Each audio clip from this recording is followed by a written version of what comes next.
তো hey guys, আসসালামু আলাইকুম। আমি কিরণ, তোমরা সবাই কেমন আছো? আশা করি সবাই ভালো আছো। তো আজকের ভিডিওটা চালু করলাম আমি বিরিয়ানি খেতে খেতে। তো বিরিয়ানি খেতে বসেছি আর এরকম বিড়াল চলে এসেছে সামনে একটা। তোকে বেশি বকে না বকে আমি আর একটা বন্ধু মিলে চলে গেছিলাম আম পাড়তে, কারণ আজকে আমার আম খেতে মন চাইলো।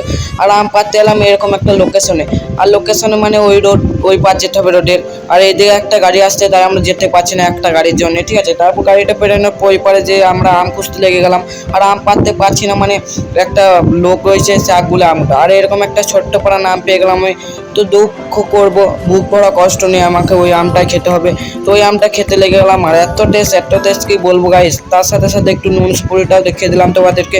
আর আমার কাছে কোনো আম নাই, আর নুন সুপুরিটা খেয়েছি আমি চুচে মানে আঙুলে করে, ঠিক আছে। আমার কাছে কোনো আম নাই তাই। আর আম পাড়তে পারছি না, কারণ ওই বুড়িটা রয়েছে না, ওই বুড়িটাই আগলছে আম গাছটা, ঠিক আছে। তারপর গাইস আমার একটা বন্ধু আম নিয়ে মানে বেল নিয়ে চলে এলো, আর বেলটাই খেতে হবে আম ভেবে। তো আমার বেল খেতে সেরকম কিছু ভালো লাগে না তাও। আর ইউটিউব থেকে দেখে থাকলে চ্যানেলটাকে সাবস্ক্রাইব করো, আর ইনস্টাগ্রাম থেকে দেখে থাকলে ফলো করো। Bye bye.